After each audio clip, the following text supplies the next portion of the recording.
All right, welcome in. It's the Believe in Georgia Dogs podcast on the Believe Network, unveiling our hip-hop edition of our new intro. Seems like that amused you a little bit, Israel. That was produced by a student named Kyrie Bowden at my school. That is pretty sweet intro there, man. His rapper producer name is Rose. So if you're wondering that. Hey, shout out to Rose for that one, man. I was sitting here vibing to it. I was like, dang, we are legit now. Mm-hmm. I mean, if you listen to all the other podcasts, they got a really cool beat that goes along to it. So, hey, man, shout out to that student because, he just put us in the game. That's right. The name of that track is called Maybach. So, sticking with the Rose theme, I hear you. Yeah. So, shout out to him. He graduates this year, so I got to get all the beats I can out of him. So we're gonna have a rock version too as well. We're gonna have 3 different versions, just to keep it changed up. But like I said, we are the Believe in Georgia Dogs podcast on the Believe Network, presented by BetOnline.ag.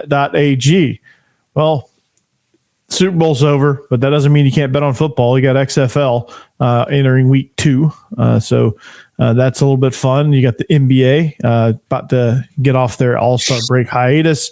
You got NHL, MLB getting ready to start up as well. Lots of things to bet on. College basketball, March Madness is right around the corner. Conference tournaments right around the corner. So lots of things to bet on here. You can always find the latest odds, team matchup info, player news, and game trends at BetOnline. BetOnline features live betting, free contests, and live scores for almost any sport or game imaginable.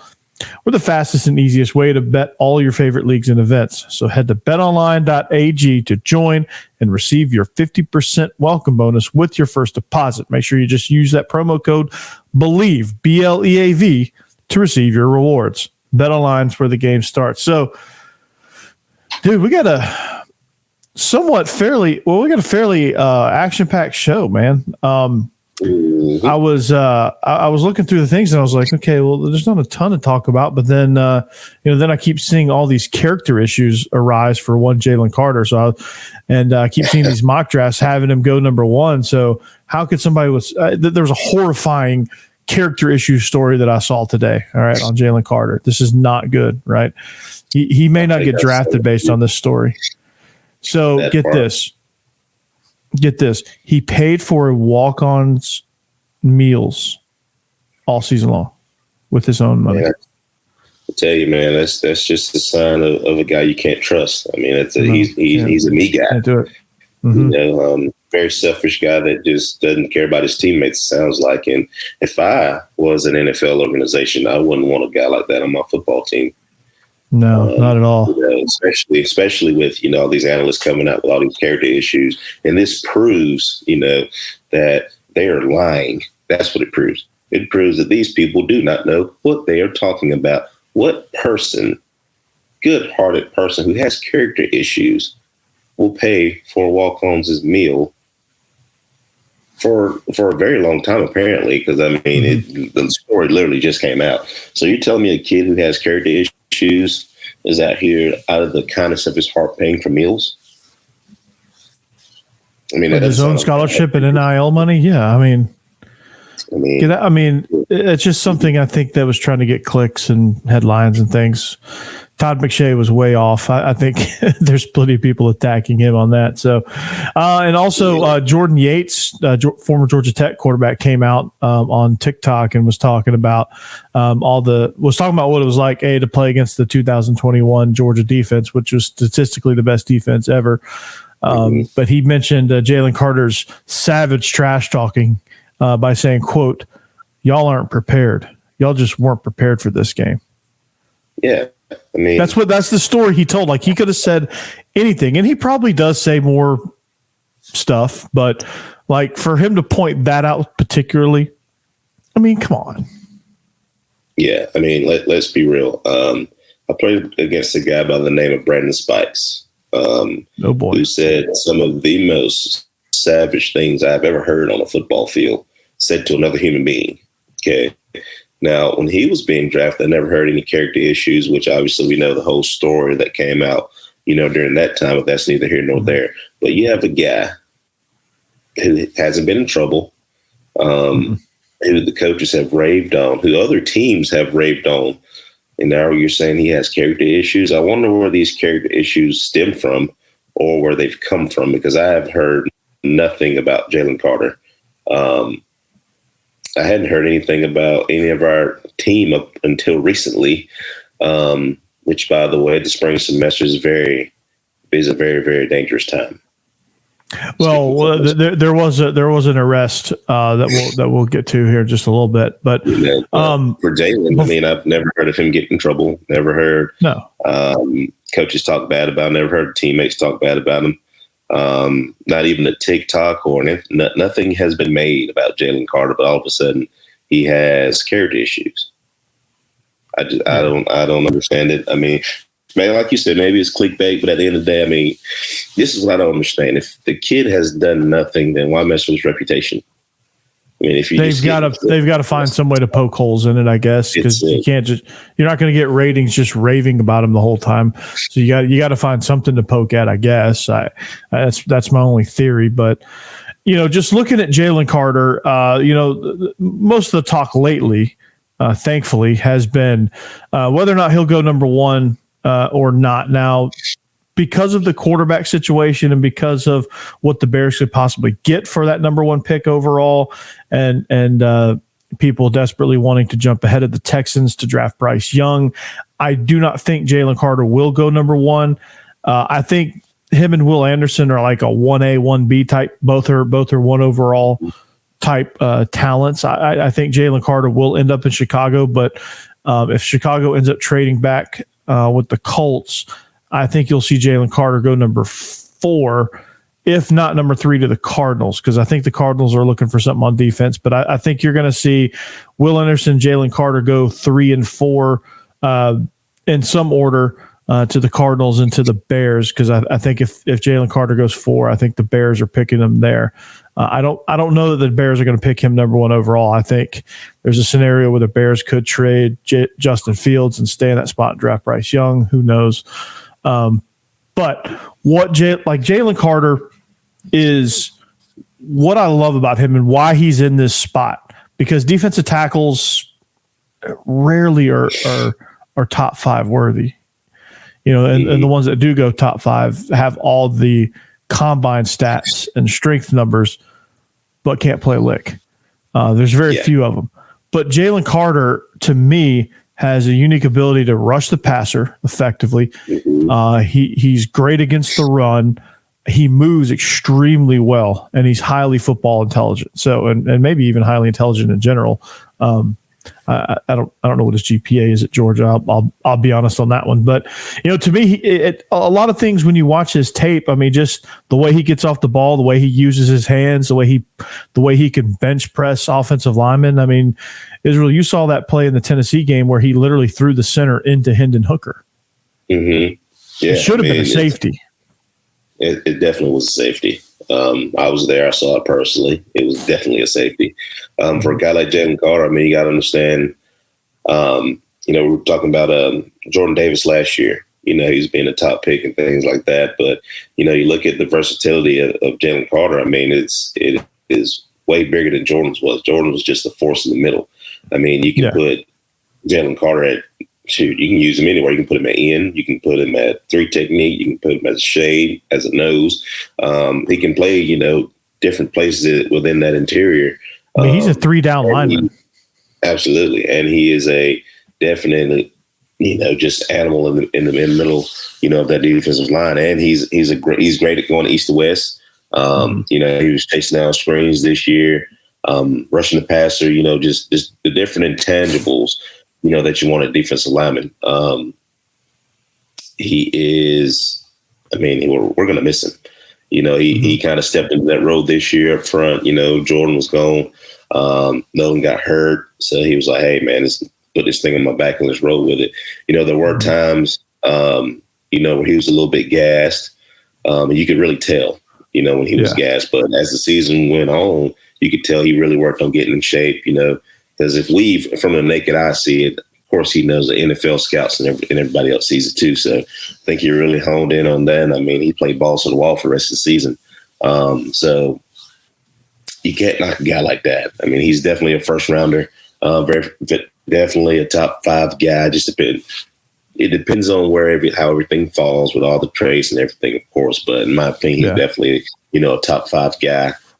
And will be, because I think after Stroud and after Stroud and Young, I think your quarterbacks aren't going to be selected till the double digits, so the 10 through 20 picks. I think will be the Will Levises and the Anthony Richardsons of the world. But yeah, I mean, you're exactly right, man. I mean, the versatility that he brings to a defense, it doesn't matter what scheme you have. I mean, if you're a 3-front scheme, if you're an even team or an odd team, it doesn't matter. I mean, he's a 3 technique through and through. On first and second down, on third down, you can put him out wide. You can put him at the nose and have 2 small rush-ins. If you want to go a more dime look, I mean, there's different ways that you can use him within your defense, and you're going to get the similar results because he has the strength of a 0 or shade nose guard, and he has some of the quickness of like a 4-eye, maybe even 5 technique on run downs. Of a defensive end. So like being able to move him around is invaluable. And what if the Eagles draft him? That'd be scary. I can see him definitely being the next, Sam Darnold. Not Sam Darnold, Aaron Darnold type guy. I hope he's not Sam Darnold. That would be terrible. No, Aaron Darnold. And I mean, just his intangible. I mean, his ceiling is astronomical. I mean, he can pretty much do whatever he wants to. I mean, the fact that he just picked up the center and put him in Hendon Hooker's lap, that's not a small guy he was going up against either, So, I mean, just things that he's able to do, the way he uses his hands, and that just goes to show, our defensive line coach, I mean, he does a phenomenal job, developing those guys. Bear Alexander's going to have to be the guy this year. Stackhouse did a phenomenal job for us too. Right along next to Jalen Carter. So, I mean, our depth at defensive line is absolutely, phenomenal. And the fact that, and you're getting Jamal Jarrett in too.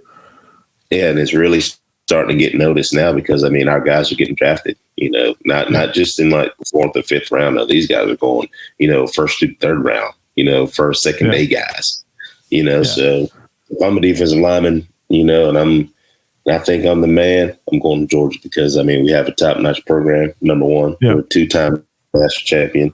And we have the best defensive line coach in America right now. Trey Scott, recruiter of the year, man.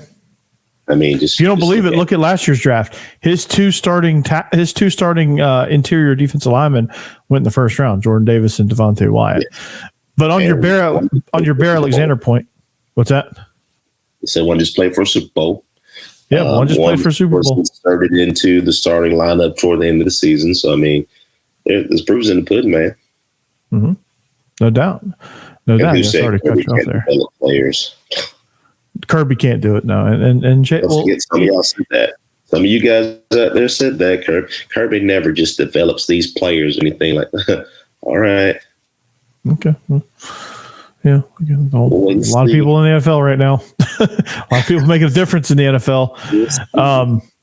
So, yeah, I mean, on your Bear Alexander point, I mean, he has a lot of the similar physical talents that Jalen Carter has. Fast off the ball, violent hands, good push.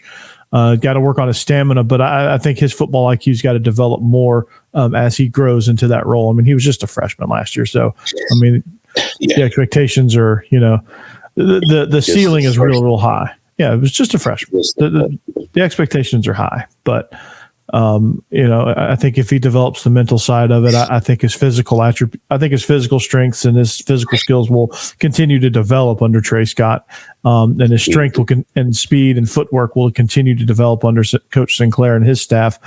But it's just the mental aspect of it that he's got to polish. So I'm excited. I know whatever team drafts Jalen Carter is going to be excited, whether it's the Cardinals or the Bears or some crazy trade happens in the Steelers jump up there the 3rd spot and get Jalen Carter, or the Cowboys. We need a guy with Parsons, with Michael Parsons. We can match another guy. Need an interior guy, yeah. That'd be a nightmare for a lot of teams. Be a nice little pairing. Well, like I said, we are the Believe in Georgia Dogs podcast on the Believe Network. Follow us on Twitter at Coach Burton 36, at TroopStar 28. Yeah, I'm still pissing people off left and right too. So you just never know what you're going to get. These days. I've been on a roll in the last couple of tweets. Yes, you have been. You've been straight breathing fire. So, but yeah, follow us there. You can follow the show at all of that. Get us wherever you get your podcasts. Our YouTube channel's blowing up. Make sure you subscribe. We want to get to 1,000 subscribers so that we can start bringing you more content. And we can start if we start making a lot of money, we can start getting some merch. So we can start giving back to you all the viewers and the people that are faithful. Got to get me a studio. If you look at Corey's background and you look at mine, see, mine's just this plain Manila type wall here. Look at Corey's background. He's got his own room. He's got his Georgia helmet and stuff. Yeah. I don't really signed by Coach Rick. Actually, it's actually up to you guys, so I can get my own room. Having kids and a wife. It's just For the husband, those areas are few and far between. You just got to find that one desk area. Yeah, the playroom is going to be that room, and then next thing you know, there's a castle right here to my right, and a kitchen that took me 15 years to put together. I'm just trying to make it, man. Trying to make it. Well, if we get to 1,000 subscribers, that'll certainly help Israel's cause here on getting a good backdrop. So every subscription helps. Exactly, and on the same token of fixing facilities, let's look at basketball. So we looked at like how they could fix their roster and how they could fix kind of the way they play and just kind of build around their strengths within the team. But like part of recruiting nowadays is facilities. Now we have a pretty nice practice facility, I'll be honest, but the Stegosaurus is just that. It's the Stegosaurus. But like the environment plays a part. The building that you play in plays a part. But like, what are some things with Georgia basketball? Because I'll be honest, it's still not great right now. Mike White had a really tall order ahead of him, and and you see a difference, but the results just aren't there yet. Just need to continue that recruiting effort. I talked about this a few weeks ago, but I wanted to get your take on it because I did it on my last solo edition. But like environment wise, like what needs to happen? Like how do you like you bring recruits in for visits? Now, like, what are the keys to saying, hey, Athens is the place where I really want to go? Well, it's one of those things, I hate the word saying culture because I feel like it's overused. But the all-around culture of your team has to be great. The chemistry, who you're trying to win over, all right, when you're recruiting. Who do you think you're trying, not just the kid, who else are you trying to win over? Mama and daddy or whoever that kid's guardian is. You're trying to win them over too, because they're going to be the real reason why that kid's an athlete. You can say that kid can pick whatever school he wants to go to, but the real reason is going to be because of do his parents feel safe with him being there? So it's just one of those things to where you got to make it. You got to make it sound good. You got to be that car salesman. You don't even need a car, but he's going to sell it to you anyway. You got to be that guy. And the facilities, within the Steg after the renovation, to the court and everything, it's there. We got it's 3 gyms under the bottom now. If I'm not mistaken, I know the girls have one and the boys have one on the side, kind of where the gymnastics where they practice at, if I'm not mistaken. So they've done that. I haven't seen the locker rooms yet, but I'm pretty sure they're going to get redone. Shout out to Josh Brooks and the track program too. Their new place is absolutely it's lights out. It's ridiculous. They spared no expense in track and field. So and tracks on the way up. They've always been good, but I think they're just now getting over that hump. So it's going to take time. It's going to take time, but I think Coach White's going in the right direction. Like I said earlier, I think we're going to have to recruit some big men. We're going to have to hit the portal. But when we hit the portal, it's going to have to be good character guys. because, you know, basketball is that sport where, and Corey, you know as well as I do, are the guys that walk on campus and think they're really, really cool. You know, they really don't say very much. You know, they kind of hang out to themselves. But, you know, one thing, you know, we used to go to Auburn, you know, and hang out with those guys all the time during the off season. Their basketball players were cool. I mean, they come out, they, you know, high five you, man. What's up? What's going on? You know, because the culture there was, I mean, they weren't really good then, but, you know, they always had a good time with one another. So, you know, it's just about getting to know the team, you know, having fun, but also remembering that we're here to win ball games. You know, let's have fun. You know, right now it's like, it's the sense of urgency is dire now with the basketball program, you know, for basketball. But once he kind of gets in there and gets his, you know, his philosophy and his mentality within the team going, I think it'll kind of calm down and you get to see the fun of basketball at Georgia.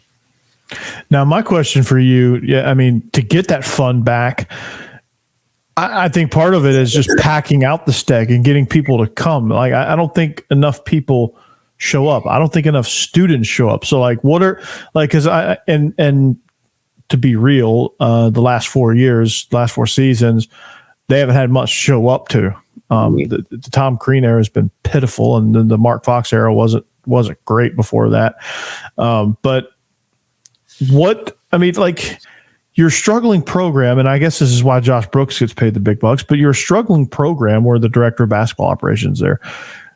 How do you get people enticed to pack out the Steg and really just make Stegman Coliseum one of those places where a team's like, oh God, we got to go to the Steg tonight. Oh Jesus, this is not going to be good. Like right now, it's not like, right now it's just another arena. They're like, okay, we can play the Steg. It's no big deal. I mean, winning, it's what it is. Winning cures all things. That's first and foremost. And I mean, but we're not there yet. So how do you like? It's one of those things where it's like, man, we got to win. We got to win that. You know, it's not like Cameron Indoor. It's not like when you go to, you know, Kentucky or even Auburn or Tennessee right now. You know, we're not there yet. You know, so you got to win. You know, you got to have convincing wins. But you also got to do a little bit more advertising because, I mean, even when we were on campus, we didn't even know there was a basketball game until we had to go to like study hall, and you couldn't walk through there because of the basketball game. You know, like we as students on campus, you know, didn't know there was a basketball game. You know, so yeah, there's got to be more hype surrounding the program. And with social media, you can do that. Yeah, you know, now it's getting better because of Twitter and all that stuff. Now, you know, a little bit more advertising, things like that. So I think you got to just advertise it early. You know, football season. You know, we got our spring game. I don't. You know, with basketball, same deal. You know, if you can have some way to not just camps, but you know, have something where they have like a fall game or something. You know, baseball season does it. Baseball does it all the time. You know, they have fall ball during that time during football. We season. have Midnight Madness. Like you have a chance for that. I think that's basketball's big event. Is that Midnight Madness? But we don't. But do we do Midnight Madness? We should. I don't think we do. See, advertisement. See, nobody knows. Maybe we do, but I don't know that. Shoot, at Hillwood, we called it Midnight Madness, we called it Topper Madness or something like that. But we did it right after our last home football game. We did, you know, hey, right after the game, your ticket's good. Come on into the gym. We got free pizza and basketball. We're going to have a 3-point shootout. We're going to have not really many people can dunk, but it's just basically watching the one kid that can dunk. But we're going to have a dunk contest, you know, stuff like that. Just like fun stuff, event for fans.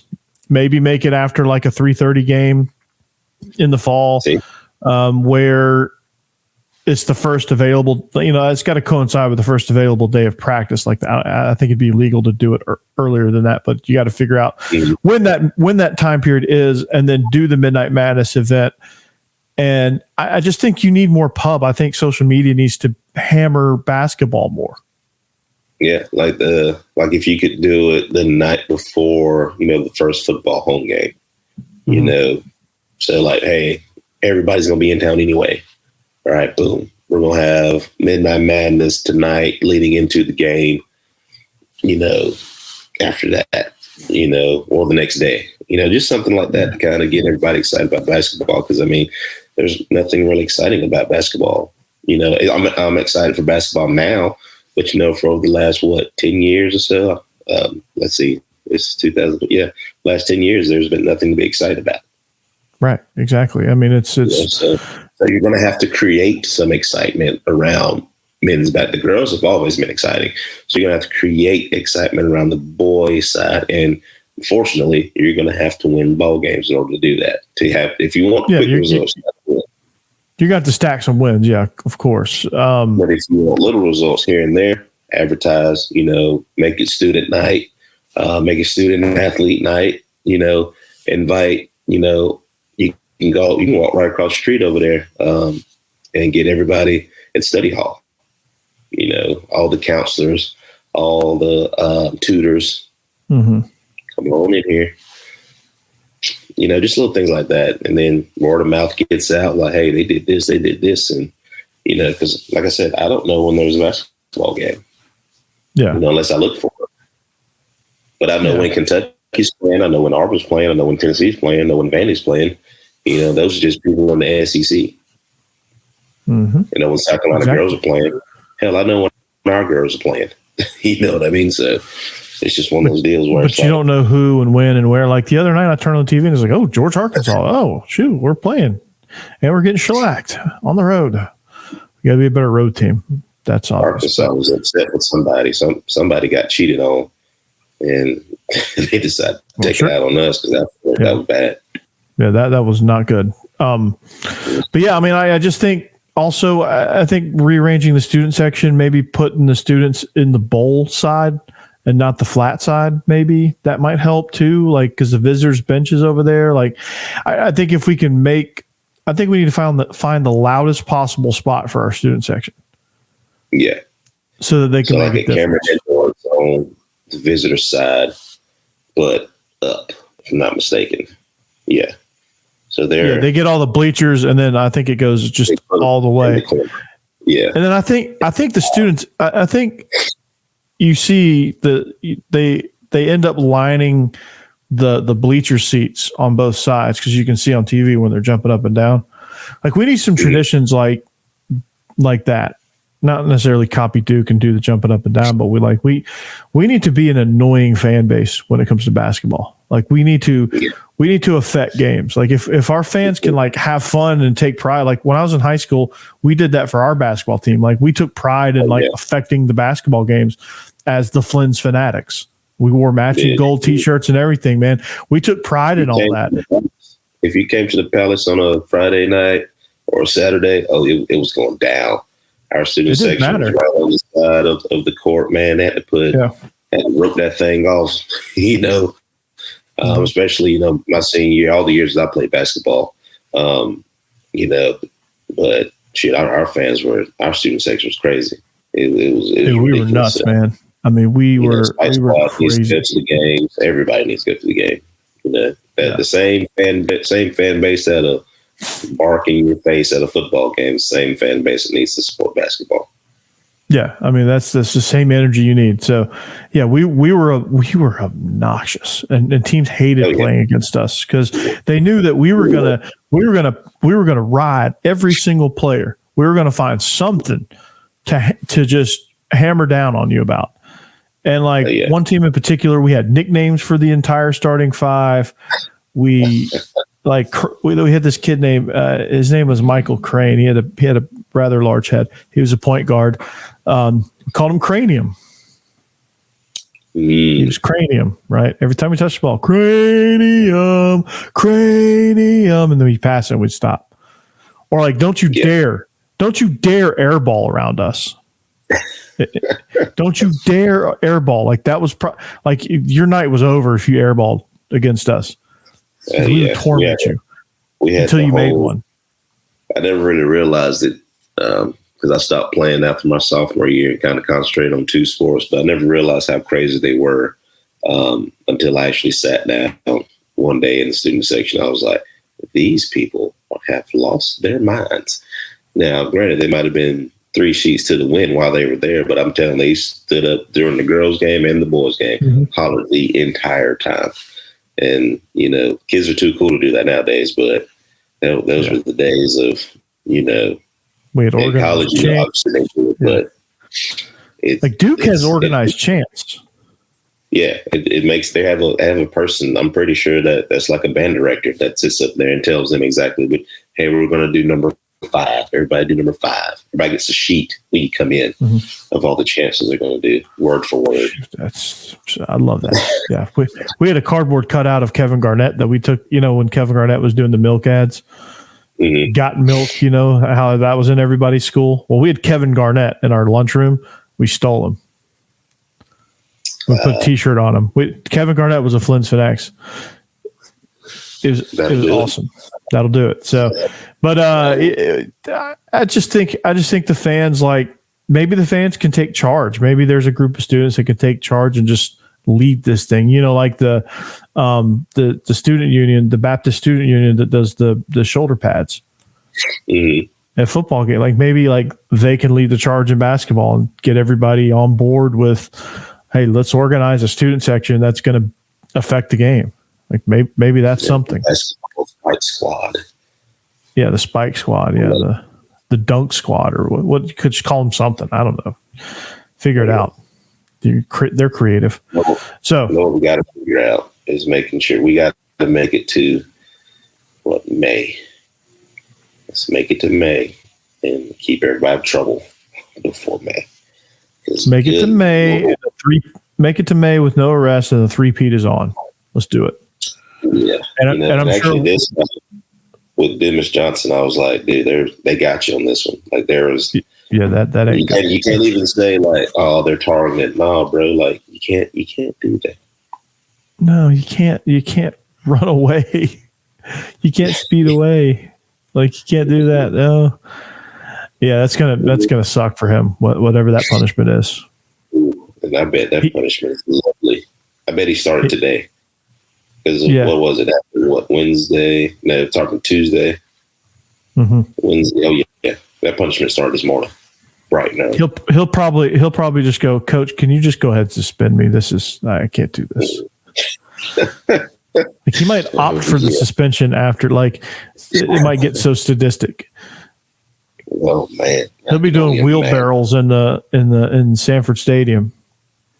Look, like I tell my kids all the time, I said, I was a turd. Now I will never not say that I wasn't, because I was.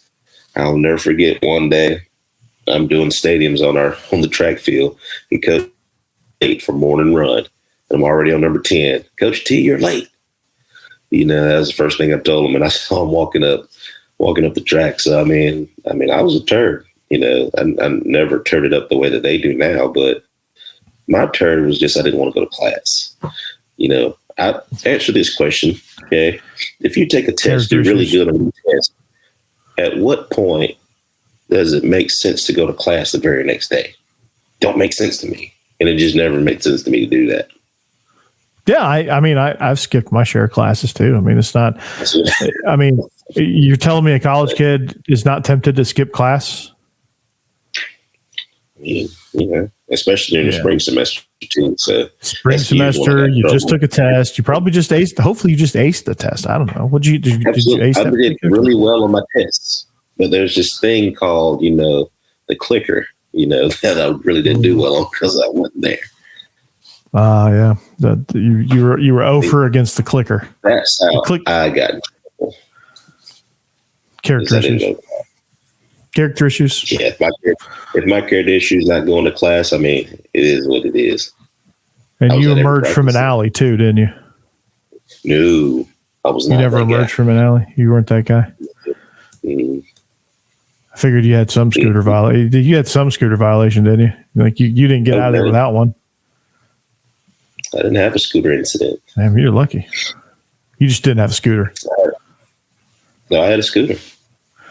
Wow. I guess you're living large, huh? Yeah. If I told you all the fun things I did on my scooter, we'd be here for a long time. It never yes, we would. Never involved the jail cell or any handcuffs, though. I'll tell you that. Right. Oh, that's good. That's good. Scooter Mafia. Yeah, Scooter guys, Mafia. Please have trouble. They're going to be looking. They're going to be searching. I know firsthand how it goes.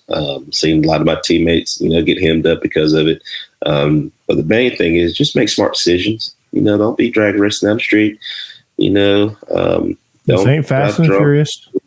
With the days of Uber, there's absolutely no way anybody should be getting a DUI at any point. So everybody just be safe. Need everybody. And trust me, whatever punishment Kirby's come up with, you don't want to do it. So that's wise words from an old alum who's seen it all happen. Yep. And that's where we'll end this thing. That's a good ending point right there. Stay out of trouble, make good decisions, and you don't want to be a part of Kirby's morning runs. I say that lightly. So this weekend, Georgia has a baseball series against Princeton. We'll talk more about that probably next week. We'll probably we'll update you on how baseball's doing. Want to let baseball kind of get into their groove before we really start kind of breaking them down, because baseball is one of those sports where you can't go game by game because it's just not how the sport operates. So we're going to let the season kind of unfold a little bit and kind of see where we are, kind of see how our starters respond. Jaden Woods had a not so good start in the first one. Got shelled. I will say he had command issues.